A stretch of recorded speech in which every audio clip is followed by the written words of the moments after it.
Well, I'll always be friends with Modi. He's great. Prime Minister, he's great. But I just don't like what he's doing at this particular moment. But India and the United States have a special relationship.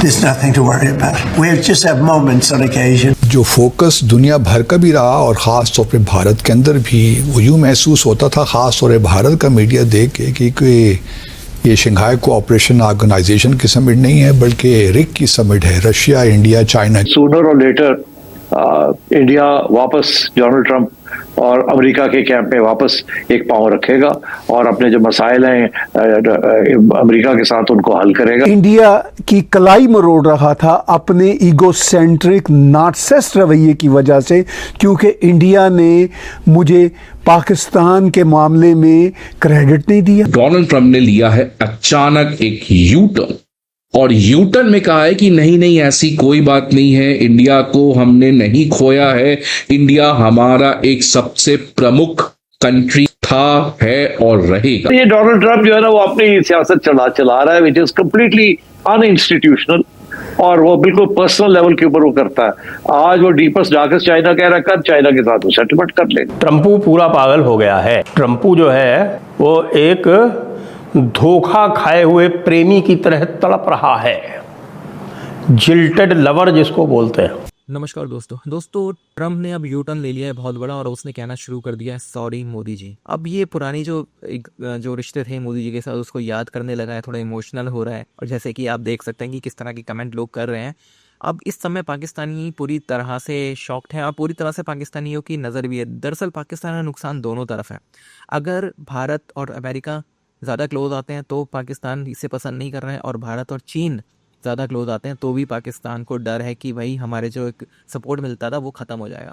अब इसमें Pakistani media का जो कह रहा है कि भाई जो मोदी जी थे उनकी जो परेड थी परेड में शामिल नहीं हुए, तो उस परेड में जो चाइना में थी उसमें शामिल मोदी जी को होना भी नहीं था, क्योंकि वो भी एक तरह का प्रोपागेंडा टाइप ही था। जैसे पाकिस्तानी प्रोपागेंडा करते हैं कि हम लोग युद्ध जीत गए, ऑपरेशन सिंदूर, उसके बाद उसी तरह का प्रोपागेंडा चीन भी करता है कि भाई हम लोगों ने जापान को हराया था। तो अगर इस तरह से भारत का कोई भी प्राइम मिनिस्टर इस तरह की परेड में हिस्सा लेता तो उसका असर भारत और जापान के संबंधों पर पड़ता। तो उन्होंने बड़ा बैलेंस रखा है चीज़ों को। और रही बात भारत और अमेरिका की, तो ये जो चीज़ें हुई हैं वो डोनाल्ड ट्रंप की गलतियों की वजह से हुई है और ये टेम्परेरी है। बहुत ही जल्दी भारत और जो अमेरिका के संबंध है वो सामान्य हो जाएंगे, क्योंकि अमेरिकन जो एस्टेब्लिशमेंट है वो भी चीज़ को मानती है कि ट्रंप ने गलतियां की हैं और इस गलतियों की वजह से बहुत ज़्यादा नुकसान अमेरिका को हुआ है। आप क्या सोचते हैं कमेंट बॉक्स में ज़रूर लिखिएगा। वीडियो अच्छा लगे तो लाइक करें, शेयर करें, चैनल को सब्सक्राइब करना ना भूलें और बेल का आइकन प्रेस करें लेटेस्ट नोटिफिकेशन के लिए।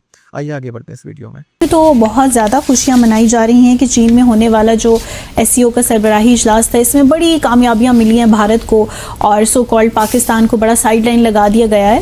तो ये क्या कामयाबियां हैं जिस पर भारत में जश्न मनाया जा रहा है? जश्न तो बनता है उनका, क्योंकि जो फोकस दुनिया भर का भी रहा और ख़ास तौर पे भारत के अंदर भी वो यूँ महसूस होता था, ख़ास तौर पे भारत का मीडिया देख के कि ये शंघाई कोऑपरेशन ऑर्गेनाइजेशन की समिट नहीं है बल्कि रिक की समिट है, रशिया, इंडिया, चाइना की जी। तो भारत में तो उसको इस तरह ही पेश किया गया, लेकिन और भी बहुत से अहम रहनुमा या ममालिक इस समिट में मौजूद थे। और चीन के जो प्रेसिडेंट हैं शी, उन्होंने बड़े एहतियात के साथ केयरफुली तमाम लीडर्स को हैंडल किया। मेरा अपना तजिया ये है कि इंडिया बिल्कुल चाइना के कैंप में नहीं जाएगा। इंडिया अपने रशिया के साथ तल्लुकात रखेगा, मगर इंडिया और चाइना के जो प्रॉब्लम्स हैं बड़े गहरे हैं और सबसे बड़ा उसके अंदर इश्यू पाकिस्तान है। इसलिए मैं नहीं समझता कि ये डोनाल्ड ट्रंप की वो जनाब चाइना के डार्क एरियाज के अंदर इंडिया जा रहा है, ऐसी बात नहीं है।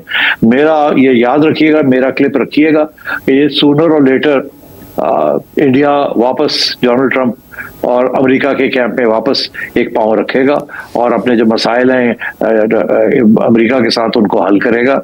स्पेशली ये जो टेररिस्ट वाली बात है, ये छोटा सा एक हिकअप हुआ है। हिकअप मतलब है कि क्या कहते हैं, हिचकी आई है, तो लाया है, हिचकी आई है।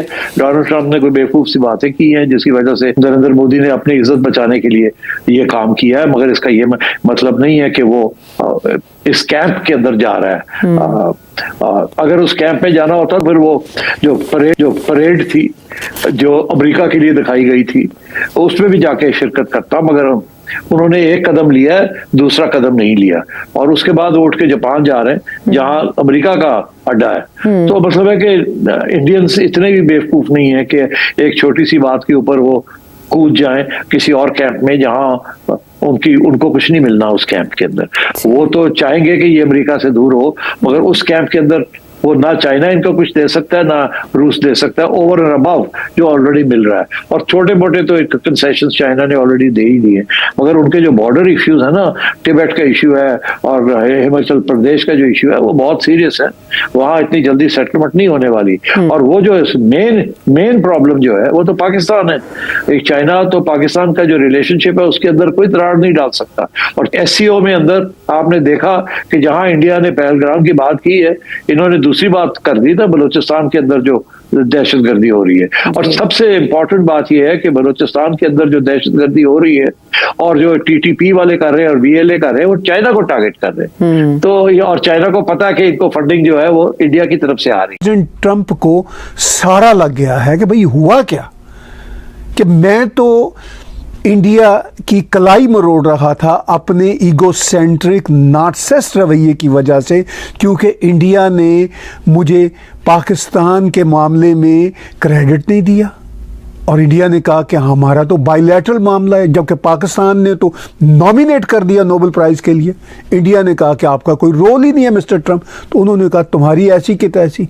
ये एक बहुत बड़ा कारण है ट्रंप का, जिसकी वजह से ट्रंप की जो ईगो है, जो नार्सिसिज्म है, वो अब उसको चैन से बैठने नहीं देता। लेकिन कितने दुख की बात है कि एक शख्स की पर्सनल ईगो, पर्सनल नार्सिसिज्म, वो ना सिर्फ पूरी दुनिया में मसाइल क्रिएट कर रहा है, बल्कि उसके अपने देश अमेरिका में मसाइल क्रिएट कर रहा है। अब प्रेसिडेंट ट्रंप का अपनी पोस्ट में ये कहना कि we have lost India and Russia to darkest and deepest China, तो अब सवाल ये है कि रशिया तो उनका हामी नहीं है। रशिया तो कह रहा है, अभी अलास्का में कहा प्रेसिडेंट पुतिन ने कि भाई हम अमेरिका के साथ यूक्रेन और यूरोपियन यूनियन के इशू से हटके भी अपने वन रिलेशन कायम करना चाहते हैं, बिजनेस करना चाहते हैं, और कुछ ना कुछ बिजनेस उनका हो भी रहा है, ऑलरेडी हो रहा है। लेकिन यूक्रेन की सारी जंग बुनियादी तौर पर अमेरिकन एडमिनिस्ट्रेशन की जंग है। अब चूंकि वो जंग रुक नहीं रही, ट्रंप का ये ख्याल था कि मैं जब आऊँगा तो मेरे एक फ़ोन कॉल पे हाजिर जनाब कह देंगे मिस्टर पुतिन भी और मिस्टर जेलेंस्की भी। अब ये इतना जाहिल आदमी, इसका ये ख्याल है कि मैं चूँकि रियल स्टेट का आदमी हूँ, बिल्डिंग्स बनाता रहा हूँ, तो मैं जो कंस्ट्रक्शन के लोग हैं उनको अपनी शर्तों पे मनवा लिया करता था, ब्लैकमेल कर लिया करता था, तो पूरी दुनिया के देश ब्लैकमेल हो जाया करेंगे। अब प्रैक्टिकली तो ऐसा नहीं होता।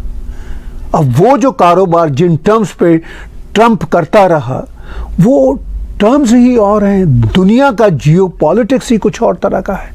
और भारत के बारे में आई डोंट नो कैसे ट्रंप ने और उसके करीबी लोगों ने, जैसे पीटर नवारो वगैरह ने, ये तय कर लिया कि भारत उनकी जेब में है। भारत दुनिया के 4-5 बड़े स्टेक होल्डर्स में से एक देश है। भारत दुनिया की जो 4-5 आज के मल्टीपोलर वर्ल्ड में जो बड़ी सुपर पावर्स हैं उनमें से एक है।